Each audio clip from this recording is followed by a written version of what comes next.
listening to PetLifeRadio.com.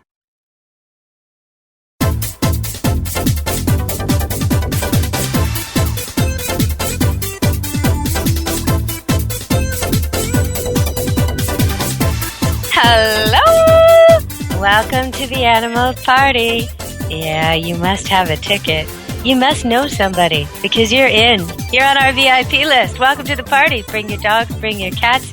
Today, we've got a guest you've heard before. I have her on every few months or so to talk about what's the newest, coolest stuff out there for pets.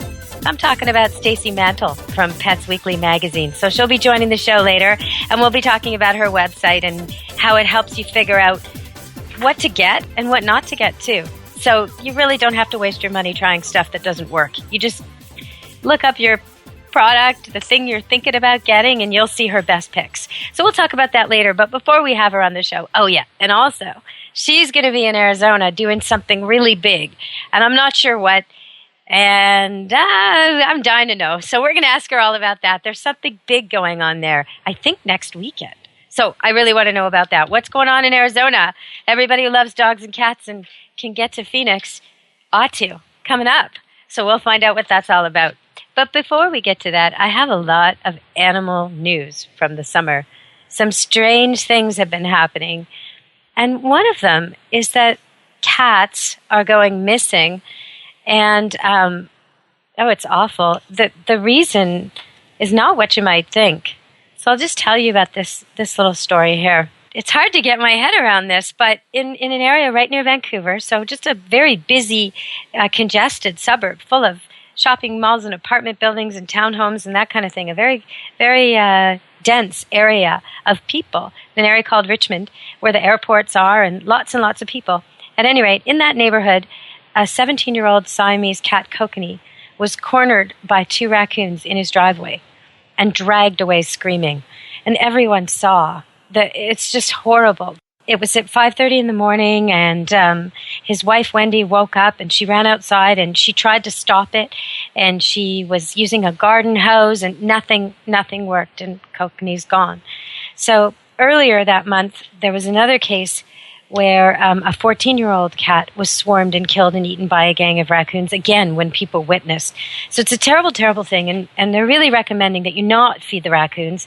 So even though it might look like a Disney film to look out your backyard and see this bird feeder just covered in birds and all the things they kick to the ground, the seed all over the ground, and there's a squirrel and a raccoon and your cat all enjoying the summer day. Okay, it's not a Disney film. These raccoons, when they're hungry or when they feel like it or when it looks easy, they will eat an old cat. So if you love your cats, keep them inside. That's what the experts say. If you must let them outside, and I understand people who do, then bring them in at night and don't feed the raccoons. Get the kind of feeders or don't have feeders at all so that you're not endangering the birds by your cats, but also inviting all this wildlife into your yard when you've got victims there. I mean, in some ways, our cats are predators, right? They hunt mice. They're part of the whole catch and kill thing out there in the wild. But in other ways, they're very, very small. So they are prey to many, many things, many hungry things. And you just don't want that happening to your family pet. So I wanted to just give you the heads up on that situation with the raccoons. I've always felt uneasy when I've been visiting people and seen this phenomenon when there's raccoons mixing with cats or dogs. I've always felt uneasy about it because the raccoon can in an instant decide to kill your cat or your dog. They have talons. It's not that it's like razor blades on their paws, and their paws have thumbs. So they truly are amazing hunters. It's a very rare dog that can handle a raccoon. Now, I do know one who did. Big, giant Rottweiler. You can see his picture on Deborah Wolf Pet Expert on Facebook. I've got him posted there. He passed away last year, but I had some great pictures of him taken, and he's got a head like a cow. And one of those times when the raccoons were harassing pets here and getting into the garbage and that sort of thing, we told the dog, go get, thinking he would chase them away. But instead, he caught one and killed it instantly, almost splitting it into two pieces. It was really quite graphic and surprising because I was not expecting that. So after that, I never did send him that way again. And I've tried to live trap them and remove them. Sometimes you learn the hard way what a dog's capable of. But But in that case, it really is an enemy to you. And it's hard to get your head around that if you really love animals. You know, I've spent time with raccoons, and they're bright, and they're interesting, and they're trainable. And I really enjoy it when I've met one who's been rescued and rehabilitated and is used for education. And I get to hold it and have it crawl around on top of my shoulders and all this kind of stuff, even on my head. I mean, I really like them. But at the same time, if they're going to come eat my kitty, well, I've got to draw the line somewhere. So in my case, I use live traps and relocate them. Hard to find a place to relocate them, though. Be careful you're not relocating them into somebody else's backyard, giving your neighbor a problem. So that's what's going on with the raccoons here. And on the other side of the world, cats are a problem in a whole different way. In Australia right now, they're talking about a curfew for cats. They're saying that in all the suburbs of Sydney, they want people to voluntarily put their cats in every night, no matter what. Only they're not saying it because they're worried about their cats being taken like we are here. They're actually worried about their endangered species, and one in particular, the possum, which comes out at night. And while it can get hurt by dogs, if a dog catches one, he'll kill it. It's very rare for them to get caught by dogs because they're tree dwellers. Well, that's perfect for cats. Cats climb right up the trees and kill the little possums. And they've got this huge program to reintroduce them to the area, ringtail possums. And they're just worried that the cats are going to into their rehabilitation efforts because the cats in that area have been logged killing 564 of these animals last year alone. So you can imagine what that does to the endangered species and the people trying to get the numbers up if the cats are out there just killing off their efforts. So we have to be really aware of how our pets are interacting with wildlife in all kinds of ways as we wander through our lives in our cushy little human circles, not so much thinking about what's going on outside. I have just one more story for you, and then we're going to see if we can get through with Stacy and find out what's going on in Phoenix, Arizona, a place that I think of as always sunny and hot and so tempting. Well, right now it's actually sunny and hot here. Vancouver's been enjoying a couple weeks of summer weather. And we're all out enjoying it, that's for sure. It's too bad the kids had to go back to school right after the sun came out. But it's nice for us mummies. Okay, so we're going to go back to the news here. And this is interesting. I've always said and argued that a good dog, loose, makes everyone safer. And I've had to argue this at Parks Board meetings and off-leash dog park meetings and bylaw meetings and all kinds of stuff over the years because I used to do this kind of advocacy work. And, you know, a good dog off-leash protects everyone in the park. A good dog off-leash will find the conflict and deal with it. And there was an example of this last year in Florida where a pit bull that was, nobody even knows who owned it, was wandering around, and a woman with a 2-year-old on a swing unloaded the 2-year-old and was carrying him to her car, and the man pushed her and tried to steal from her or perhaps abduct her. No one really knows what he was trying to do. But he pushed her, and the kid fell out of her arms, and she was against a car, and out of nowhere, came this loose dog, this loose pit bull, right? Enemy number one, we think. Yeah. Okay. He comes out of nowhere and corners the guy and roughs him up, and she's able to call police, and police come. And in the end, they took the dog to a rescue society, and she said that if it didn't have a home, she would take it. So it's a good ending for everybody. But there's lots of examples of this. I see it all the time. I see it all the time because I used to walk off-leash dogs in groups in parks and forests. And I would see people change their behavior when they saw me coming. And I know that I was a safety zone. Any woman jogging, anybody who wanted to be alone in the woods and not be pestered could be anywhere near me. And they weren't going to be followed, pestered, harassed, scared, threatened, or worse. And so, you know, in those same woods, there have been women joggers gone missing. There have been attacks. But not when there's loose dogs around, there isn't. And that's why I think it's so, so important. Well, in this case, a man was jogging on the trail in North Vancouver. So again, just a suburb of Vancouver. Sort of up in a mountainous, beautiful area, though. He's jogging along the trail, and he gets attacked by a black bear. So this is what he says. Excuse my language. I'm going to quote him anyway. He says, "It was a large black bear, and he was hauling ass after me," Smith said. "I didn't know what to do. I was in a state of shock, and I started running as fast as I could." So he said the bear was still closing on him when he ran out of breath. He jumped into the bush, and he tried to hide between 2 logs.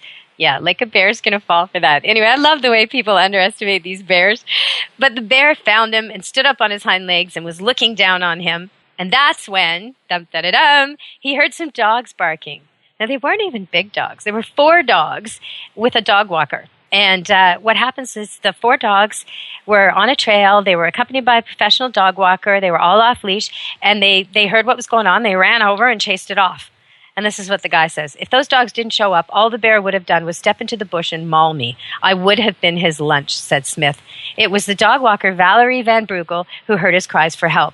I hear a help, help from the shrubbery. So without thinking, I charged towards the bear to scare him off, she said. The dogs did scare the bear away. But then Smith, the runner, bolted. Yeah, he's not such a good guy, is he? So he leaves her there. This woman rescues him with her 4 little dogs, and he takes off and leaves her there with the bear. I'm not too impressed with this guy. Anyway, so he leaves her, and one of her dogs is trapped on the other side of the bear, and she says, he completely bolted. So the bear is still coming at us, and I'm trying to find my dog. And the bear is between me and the dog, so I can't really get to him, but I can't really leave. She's one of my girls, says the dog walker. So eventually she was able to rescue her dog, and she gets out of there. She was totally exhausted. Now, I saw several interviews with these people, and there's a few things that come to mind with this. The guy is unbelievably stupid. I mean, some of the things he said when being interviewed, he said he thought, okay, this is one of the things he said, he thought he could outrun the bear because he's an elite athlete. That's what he thought. I don't care if you're the fastest man in the world. It's a bear, okay? Bears are faster than humans, number one. Number two, he decided not only to try and outrun it, but to outrun it downhill. You've got to be kidding me. You've got to be kidding me. How could anyone outrun a bear downhill? They're like a Mack truck or a tank. They don't even have to run. They can just roll. It's absolutely ludicrous. And if they bump into trees on their way, the trees will timber. They will fall over. That's how a bear is like a vehicle. I mean, he's just not getting it at all. And you know, when he was interviewed, he started telling them how he's been running for 20 years and he's an elite athlete. And I was just beside myself with surprise that anyone could think, I mean, even if he were a 20-year-old successful, world-winning elite athlete, he still can't outrun a bear. But this is an old guy. It's absolutely ridiculous. It's absolutely ridiculous. So I found this just completely ridiculous. And then that this woman would come out and save him with her tiny little dogs, and then he leaves her there with the bear on the mountain? Oh, come on. You've got to show a little more caring towards someone who just rescued you. That's terrible. He ran down the mountain and left her there. Oh, well. But it does go to show you that a few dogs off leash make the park safer for everyone, which is what I've been saying all along. All right, everybody, we're going to go to a commercial, and we'll be back, and we'll be talking to Stacy, because I've got to know what's happening in Phoenix.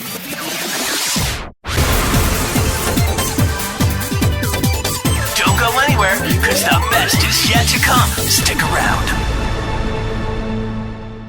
Buster, you're telling me my dog food products can't go on your shelves? That's right. Didn't pass one of my Petco certified nutrition checklists. Sorry, Wayne. Who made these checklists? Geniuses. Very smart guys. Well, it's good enough for most grocery stores. Do you see cheese puffs on my shelves? Mayonnaise? Soda pop? No. That's because I ain't running no grocery store, Wayne. Your pets will get better nutrition. I guarantee it. Petco, where the healthy pets go.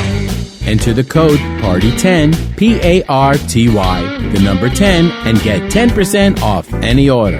No minimum at petco.com.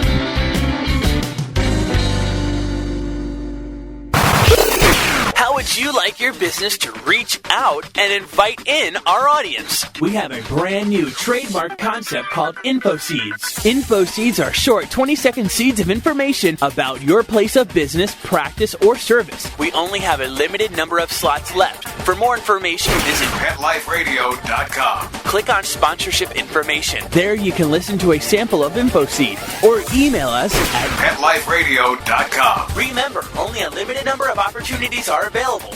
Hi everybody, I'm Megan Blake here with my sidekick Super Smiley, the giant mutt and spokes dog for throwaways. You're listening to Pet Life Radio, and I'd like to tell you about our brand new show, A Super Smiley Adventure. Our show explores adventures with animals. They can be traveling, out in the world trips, or inner journeys where our animals lead us to inspiration and self-discovery, or just plain fun adventures. Join us here on Pet Life Radio on A Super Smiley Adventure. Good boy. Let's Talk Pets on PetLifeRadio.com. Your You're inside the VIP room. With the hottest party in town. Back to the party. Let's go! Hello! You're back with Animal Party on Pet Life Radio. And my guest, as promised, is Stacy Mantle from Pets Weekly magazine. And I'm going to ask you, Stacy, welcome to the show. What's going on in Phoenix? Can you tell us? Hi, Deb. It's great to be here. And yes, we have some amazing things coming up in Phoenix, especially the Wonder Pet Expo, which is a 2-day pet-friendly event for everybody who wants to get out of the heat and possibly out of the rain, which they're forecasting for this weekend, if you can believe that. Oh, no. The first time it rains in Arizona, we get it on this weekend. But it's going to be all indoors. It's going to have some amazing things going on, including the Megan Blake. I think you're aware of her from the Toyota Pet team. She is going to be there with Super Smiley Dog, and they're doing a flash mob, so that'll be a lot of fun. I thought it never rains in Arizona. What are you telling me? It never does rain in Arizona, except during monsoon season, and apparently we're having a very late one this year. So. Oh no! So what will people see when they come to this event? Getting out of the rain, they get dry. Can they bring their animals? They can bring their animals. They need to sign a waiver. That's a very simple thing. They can just download from the internet, or they can pick it up at the show and just do it right there. It just takes a few seconds. And you can access that at the WonderPetExpo.com is the name of the website, and they have all the information there. They're going to be able to see Blinkothera, I believe is the name. That's the dog from Afghanistan, the famous dog that the soldiers rescued and brought back to Arizona. So that's going to be really nice. Soldiers and the dog, which is fantastic. There's just going to be some really fun things there. Deb's Dragons are going to be there, and they do giant reptile shows, which is amazing. She works with rescued animals and trains them for, like, what am I thinking of? You know this very well because they live here. They're a protected species. It's our lizard. Hold on one second. Let me pull it up. Well, Komodo dragon, which is not native to Arizona, but I believe she has tons of Komodo dragons and some fun things like that. So yeah, there's going to be some really would children be able to touch these things and hold them and get experiences? Yeah, she actually does classroom education. She brings these animals in and teaches them the value of the reptiles. I mean, reptiles, lizards, dragons, Komodo dragons, they have all kinds of different reptiles available. And I believe she even has some rattlesnakes, I'm not positive. So that's going to be kind of interesting. And I'm going to be actually really interested in seeing how that all works. But she does do some amazing things with education, really teaches people how to value reptiles and other animals in general, because we all need to learn the value instead of the way that we normally treat them, which is fear-based. Yes. Well, I think some of us have an instinctive kind of a fear, a gut reaction. I remember once I was supposed to present a medal to a snake that had visited a lot of kids, and he was winning this medal. And I was supposed to actually kiss the snake. And I had to kiss a dog, I had to kiss a cat, and some of the dogs were huge, menacing type police dogs and whatever. I had no qualms about kissing anything until I got to the snake. It was Isn't that really awkward for me. I got to tell you, I wasn't, I didn't know if I wanted this to be in the paper. And it was just odd. And then it was in the paper, but they didn't put it on the front of the section like they normally would. They chose a different picture for that with me giving an award to a dog, because they said that a lot of the population will not buy the paper if the cover has a reptile on it. That's how big the fear is. And I guess it's a natural fear because they can be very dangerous, but hopefully we can overcome it. Get over it, right? Yeah, and it's really strange living in the desert because we run across reptiles all the time. I mean, that's pretty standard when you're out riding your horse or hiking or anything else. And I think it's a good fear to have. I mean, on some level, but I think we take it, of course, as humans, take it to a different level and end up abusing these animals or letting our fear kind of rule the way that we treat them. So I think the education behind it is really critical. So what doggy things will they find? Oh, they're going to have so much fun with their dogs here. There's going to be 100, I believe it's close to 100 vendors that are going to have all their products there and services profiled, and you can just kind of go from booth to booth and see all the fun stuff. They have the splash dogs are going to be there, and these are a dock diving team of dogs. And nice. Pool set up, yep. So that's going to be a lot of fun to watch. And oftentimes, and I don't know if they're doing on this show, you can actually get your dog up there and see how your pup does in the cage. Well, a lot of dogs would love that on a hot day. That sounds great. Yeah, I know mine would totally love it. So they're going to have the Frisbee dogs there. It's really amazing shows with these Frisbee dogs that are just so entertaining to watch. Okay, and very, so what I don't even know how about the cat lovers, Stacy? Are the cat lovers out of luck with this show? Absolutely not. We've got all kinds of things for cats. We're going to have several international groups, a couple of different rescue adoptions that they're going to have there. We've got, well, of course, Pets Weekly, tons of stuff in the Pets Weekly booth. We actually have 5 of the booths, and we're going to have so many people that we're profiling. It's just going to be a lot of fun. Okay, so if people are too far to come to Phoenix, but they want to get a taste of this, they should go to petsweekly.com. That's what you're telling me, Absolutely. Right? We'll be blogging about it. We'll be Facebooking it. We'll be tweeting it, and it should be just loads of fun for everybody. Lots of pictures you can log in and check out. All right, so we're going to cut to commercial and come back. And when we get back, I'm going to ask Stacy, what's going on? What's the latest, coolest, weirdest stuff that you could buy for your pet? What is surprising us in the pet world right now? What has she been reviewing on petsweekly.com? So, yeah, stay tuned. Some of this stuff is pretty weird. She's introduced me to products I never knew existed. So hold on to your hat and come back to the party at Animal Party, Pet Life Radio. Don't leave this party before it's over because the best is yet to come. Only losers leave the party early anyway. Party on. Back in a few. Love your pets but wish their medications were a lot less expensive? They are at 1-800-PET-MEDS. You'll not only save on flea and heartworm medications, but on prescriptions for arthritis, incontinence, thyroid, and more. And you get fast service, free shipping, and a 100% satisfaction guarantee. Plus, our licensed pharmacists ensure accuracy, monitor drug interaction, and more. See why over 5 million people have trusted their pet's health to 1-800-PET-MEDS, America's largest pet pharmacy. Call now or order online. Go to petmeds.com/party, PARTY, to get 10% off any order and free shipping on orders of $39 or more.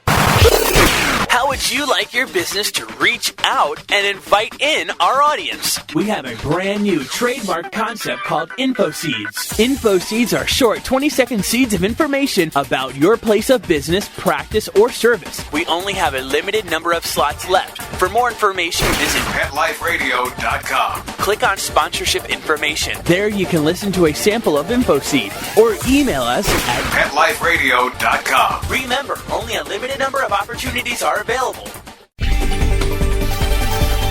This year, Americans are expected to spend a jaw-dropping $36 billion on their pets. From lighted leashes to high-end spa products, the discriminating pet owner can find just about anything to pamper his or her pet.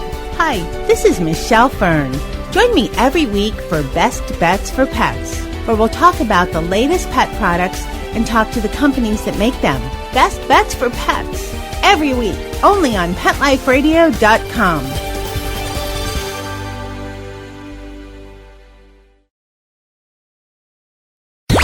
Let's talk pets Let's talk pets on Pet Life Radio. Pet Life Radio. PetLifeRadio.com.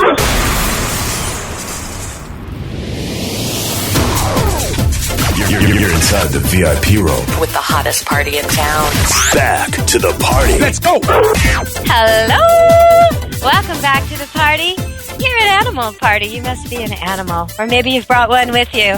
So we're here with Stacy Mantle from PetsWeekly.com, Pets Weekly magazine. And she's going to tell us what is weird and wild and terrific in the pet world right now. What kind of stuff is out there that we just don't know about that we should? We've got some really fun things this time. We've got a canine doggy shower that actually is a portable doggy shower for you to put on your car window. And you can hose your dogs off after a day at the dog park so you're not putting muddy pups inside the car. It's a great little product. That's brilliant. I could have used that when I was a dog walker 20 years ago. Oh, brilliant. Absolutely. And then in the event that you do put your dogs into the car when they are muddy, which you probably won't do if you have the doggy shower, we do have some really amazing car accessories that cover up the entire back seat and act as almost a net for for the animals to keep them out of the front seat, which is, as you know, one of our big campaigns is traveling safely with pets. So that's a really important. I think some people don't realize that when there's an accident, if your dog's just loose in the back seat and you slam on the brakes, he can go right through the front window, which is bad for him. He'll end up caught in traffic, run over, dead from the impact, full of glass. But it's also bad for the other drivers because he might end up going through their windshield. And him, in his 40 pounds or 20 pounds or 80 pounds, times whatever force speed you're going, 100 miles an hour, now we're talking about a missile. So it can really cause a lot of problems when, if dogs were secured properly, it would have been a fender bender, Yeah, there were a couple of studies out on that, and it was something, I need to check my numbers, but it was a 10-pound dog would turn into a missile going, I believe it was 95 or 96 miles per hour at that point, at a 35-mile-an-hour drive or impact. So it literally it's a horrible, horrible thing to have happen. And one of the other things that we like to talk about is the pet net. And this is something that helps your pet stay secured. I mean, hopefully you're using a harness from Kurgo, and you're using the zip line. That's what we use for our big dogs. But assuming that you don't have that, or even if you want some additional backup, the pet net is wonderful for this. And it just kind of strings along to the back of your car, in between the driver's seat and the back seat. And in the event of an accident, it will stop your dog from coming through the windshield or climbing on top of you and acting as a distraction. Well, another thing that's really dangerous in the car, and people don't think about this, is little dogs, but also toys.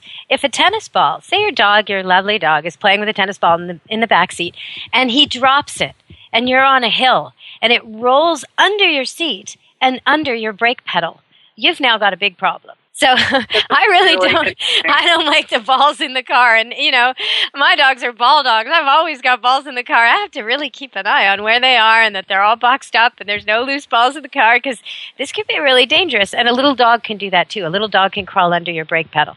So don't have the dogs loose crawling around, even though it seems cute. Don't. The other thing I guess we should add to this right now, you've got rain, but the rest of the world seems to have sun, and you'll have sun again soon. Don't leave your dog in a car. Don't crack the window an inch and think it'll be fine because you're just going to the bank machine. It's not fine. Take your dog with you. Take him on a leash. It's so much better. Or don't take him at all. Leave him at home. But don't leave him in that car. Not even for a minute. We've had several incidents here this summer, and it's not even that hot where I live. But we've had several incidents, and not just with dogs, not just with pets, babies and elderly people. People just don't seem to understand how dangerous it is in a closed car. Absolutely. And it's so absolutely critical down here. In fact, there is out on the market, it's called Keep Doggy Safe Dog Car Thermometer. So you can actually see what the temperature is in your car. Now, here's the issue. It only goes to 160 degrees. And our interior of our car maxed that temperature out. It was about 9 o'clock in the morning. When it's 110, 112 outside, that car is going to be, we can literally cook a roast in our car. I've done that before, not for fun. While we're talking about this, when you are in hot circumstances, touch the pavement with your own bare hand before you expect your dog to walk on it.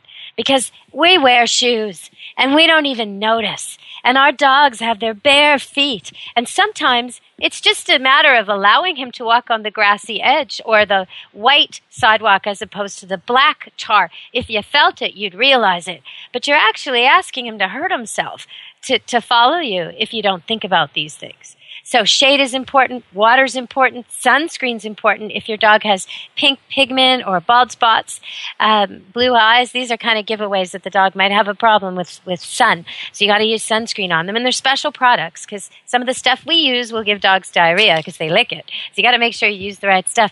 But make sure your dogs always have access to cool water. Tie the water and secure it so they can't tip it over if they're left all day. If there's not going to be shade where the water is, then have two set up so that there's always a cool source of water for your dogs. Really think it out, and they'll do much better. And the older the dog or the younger the dog, so elderly and puppies, suffer much, much more from heat than anybody else. So if your dog used to love to go for a run no matter what, but now he's 8, 9, 10, 11, 12, don't take him in the heat of the day. don't take them for that run. Just take them for a walk, or better yet, go in the morning, go at the night. It's when dogs have strokes, so watch out for the heat. Just wanted to give that warning while we're talking about it.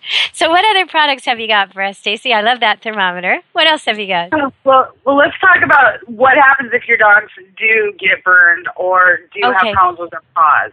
We have some really neat products out from Natural Paws, and it's a product called Sweet Peas Tender Paws. And it's an all-natural paw pad spray for dogs. It's developed to give dog pads the natural elements that will help recover and keep those paw pads not soft, but softer than they normally are. So if you have a dog that has really cracked pads, this is a really ideal product for them. Sometimes a dog will lick itself excessively.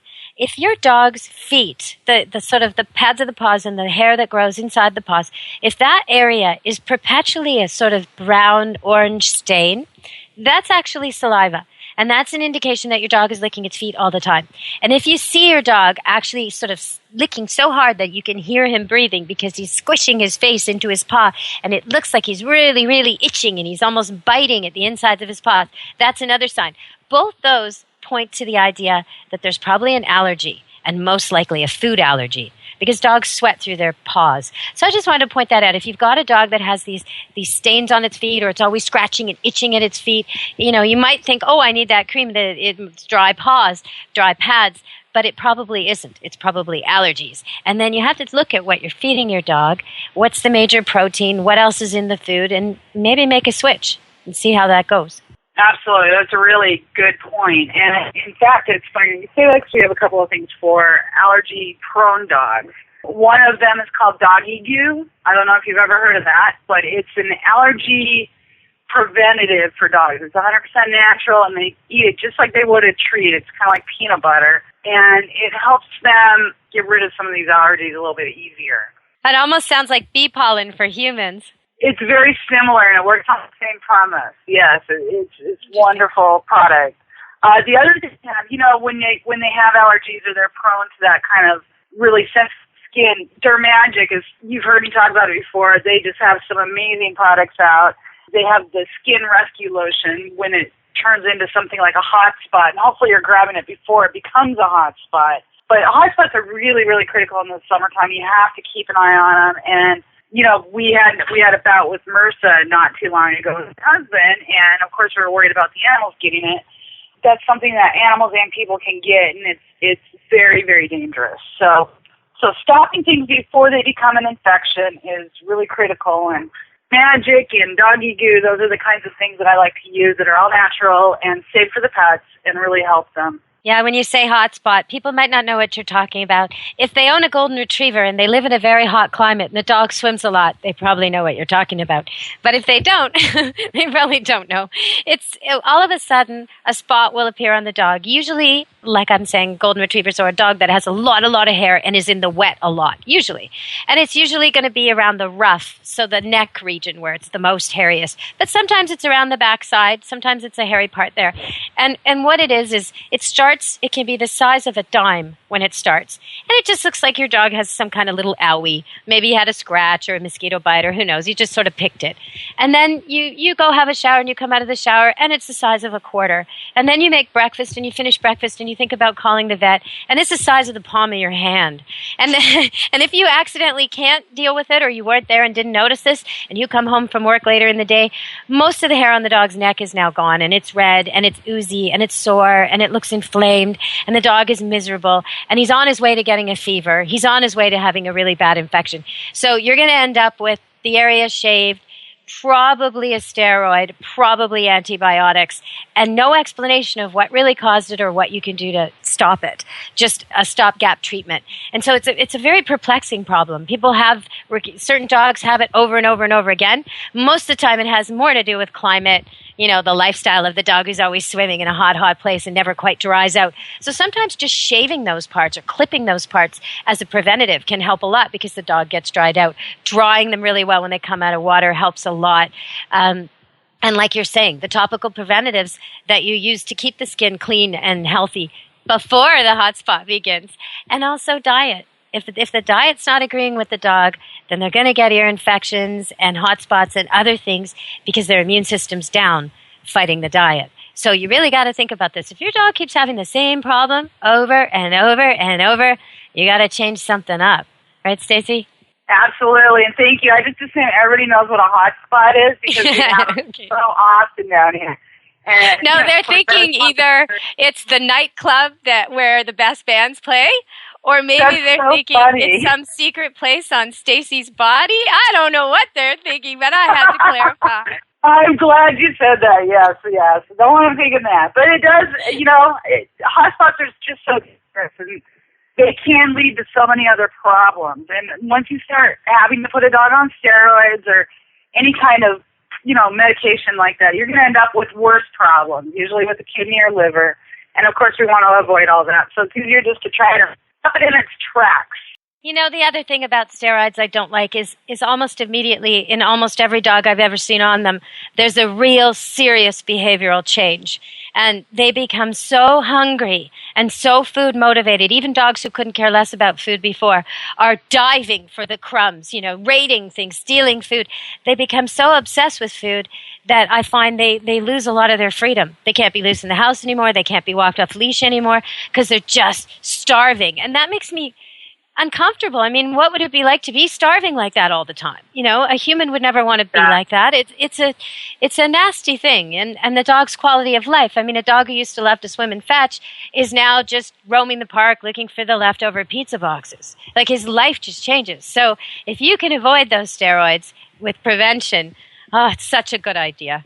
All right, so we're running out of time, Stacy. What else should we tell them about? What other crazy stuff have you got there?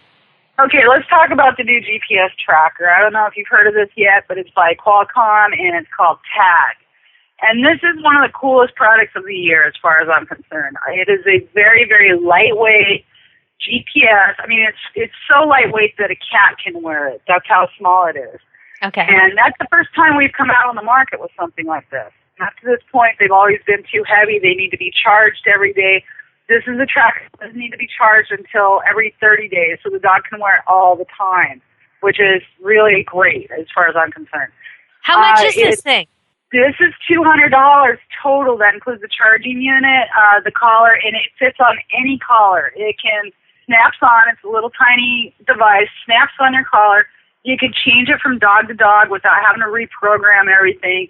You can set limits. It has, like in a fencing area, you can, as soon as that dog breaks up that imaginary fence you created, it will send you a text message or call you and let you know your dog's out of there.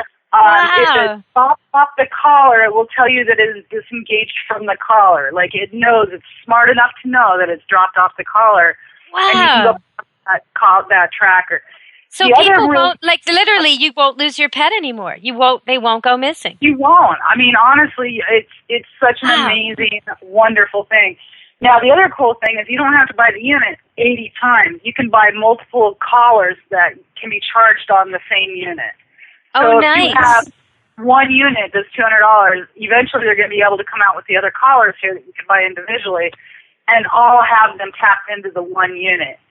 So if you want to buy, it takes 2 hours to fully charge. Once it does, it sends you a low battery notification saying, hey, you're at 25%, go throw it on the charger real quick. Only takes 2 hours to get to a full charge. And it's just one of the most amazing things that we've seen this year. I know that people is really cool. Yes, that is really cool. And I could see applications for this with people suffering from Alzheimer's, with autistic kids. I can see all kinds of great applications. It's really amazing. In fact, it's so detailed and so amazingly I don't even know how to say it. Very focused on where it can track the dog. So say that you want to see what your dog's up to during the day. You can actually see the dog moving around in the house. That's eventually where they're going to be taking it to. And we've just seen some. But is it always emitting a signal, or does it? Is the dog? See, I worry about the signals I don't see in my home and around me and my animals. Is it constantly emitting a signal? It is. It's working and communicating with the base station. So you can tell where your dog is at any given time. Now, you can turn it off at any given time, and I believe you can turn it off remotely. So if there's something in your home and you don't want somebody to accidentally or intentionally try to find out where your dog is in the house so they can break you in, you can actually turn that off, or they won't be able to access that until you need to have it accessed. And then could you turn it on if your dog goes missing, but leave it off the rest of the time? Yeah, you could absolutely do that. Oh, that's handy. You know, if you want to take your dog for a walk or you're home with them, something like that, you can just hit the trip button and you're ready to go. There's no signal emitted. It's not going to send, identification notices. It's just a really amazing product, and where they're planning on taking this is just even more amazing. So I'm really excited about that. It looks very, very... It's ingenious. It's very clever. Okay, so Stacy, they can find more information about this event on your website, right? Do you want to give it out? Yep, absolutely. It's www.petsweekly.com, and we have all the information on the tag unit. We've got everything we've talked about is on there. If they want something to do, and they're near Phoenix this coming weekend, what should they do? Head over to the Wonder Pet Expo and come by booth 16 and say hi to us all. We've got some really fun things going on there. Now, my suggestion for you, if you're going to this thing, is bring with you a tote bag, at least, because it's almost like Halloween. All these vendors represent different businesses, and they're all trying to wow you with their products. So there's going to be doggy treats and kitty treats and toys and samples, and you're not going to have enough room for all the stuff you get. So bring a bag. That's my suggestion. Absolutely. Yeah, and they'll even have bags for you. I know that we'll have them, so you can swing by our booth and pick one up. Oh, and yeah, bring your pet hungry, because they're going to get you'll have more snacks. Absolutely. They're going to have a blast with that. Dogs love it over there. If you're too far and you can't make it to the event, but you wish you could, then check out PetsWeekly.com next week, and you'll be able to see what happened. Absolutely, and we'll be, like I said, tweeting live from the event, and right after that, we're headed to Sabre Zoo to find out all the really cool products that are over there. So we'll be talking more about that. Well, thanks a lot, Stacy. I'll check up with you in a few months, and we'll talk again and let everybody know what you're up to. Thank you so much for coming to the party today with Pets Weekly. Thanks, Deb. Okay, bye-bye, Stacy. All right, everybody, the party's over. You got to get your coat, get your leashes, pack your cats up. We talked a lot today about safety and animals and wildlife, and then Stacy came on and told us about some really cool stuff, including the GPS tracker.